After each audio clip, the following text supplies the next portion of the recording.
बहुत समय पहले की बात है। एक छोटे से गांव में जानवी नाम की लड़की रहती थी। उसके पिताजी एक छोटे किसान हैं और माँ एक गृहिणी है जिनका स्वास्थ्य खराब रहता था। जानवी ही अपनी माँ की देखभाल और खेत में काम करती है।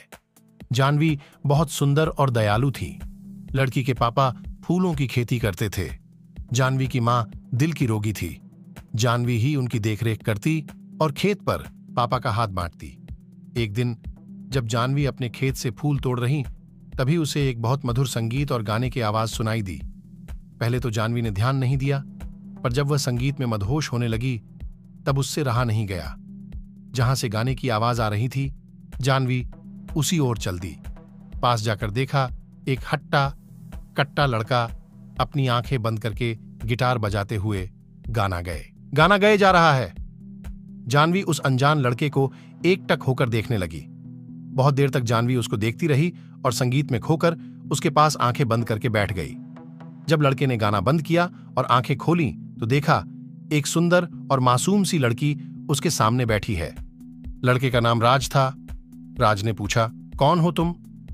जानवी एकदम से चौंक गई और कुछ न बोल पाई। धीरे धीरे दोनों ने बात करना शुरू किया।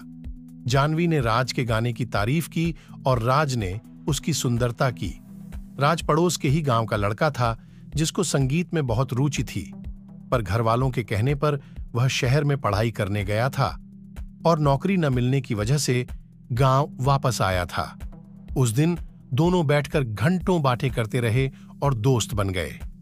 जानवी को राज खुश रहने लगा, पर उसकी यह खुशी ज्यादा दिन की नहीं थी। एक दिन जानवी के पिता ने दोनों को एक साथ पकड़ लिया और राज को दोबारा उनके गांव में आने से रोक दिया। जानवी ने अपने पिता समझने की कोशिश की, पर उसके पिता एक गाने वाले के सख्त खिलाफ थे।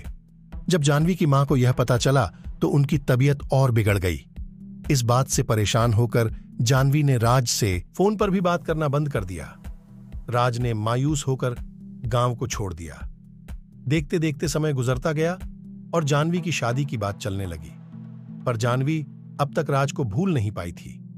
उसको राज का वह वादा याद आता जो उससे करके गया था, चाहे कितना भी वक्त लग जाइए, मैं एक दिन कामयाब होकर तुम्हें लेने जरूर आऊंगा। मैं मरते दम तक बस तुमसे ही प्यार करूं, तुम मेरा इंतजार जरूर करना। कभी कभी जानवी को लगता कि राज उसको भूल गया है और कभी कभी लगता वह जल्दी ही वापस आ जाएगा। न जाने कितनी बेचैनी और दर्द में जानवी जी रही थी। ना वह किसी से कुछ कह सकती थी और न अपने प्यार को भूल सकती थी। एक दिन एक लंबी सी गाड़ी उसके घर के बाहर रुकी, जिसके पीछे गांव के बच्चे दौड़ रहे थे। इससे पहले गांव में इतनी महंगी गाड़ी कभी नहीं आई थी। गाड़ी देखकर ही मोहल्ले के सभी लोग जमा हो गए। आराम से घर के गेट खोलते हुए जैसे ही राज अंदर पहुंचा, जानवी ने देखते ही उसे दौड़कर गले लगा लिया। जानवी की अंदर लेटी थी। राज और जानवी दोनों गले लगकर रोने लगे। दोनों एक दूसरे के प्यार को महसूस कर रहे थे। दोनों के मन से सारी शंकाएं दूर हो गई और दोनों का प्यार वक्त के साथ बढ़ता गया। वो था जिसको जानवी के पिता ने कभी देखा तक न था। उसके पास शहर में कई बंगले और कारें थीं। जानवी के पिता इस बार राज को मना नहीं कर पाए और दोनों के प्यार को देखकर झुक गए और दोनों की शादी धूमधाम से करा दी।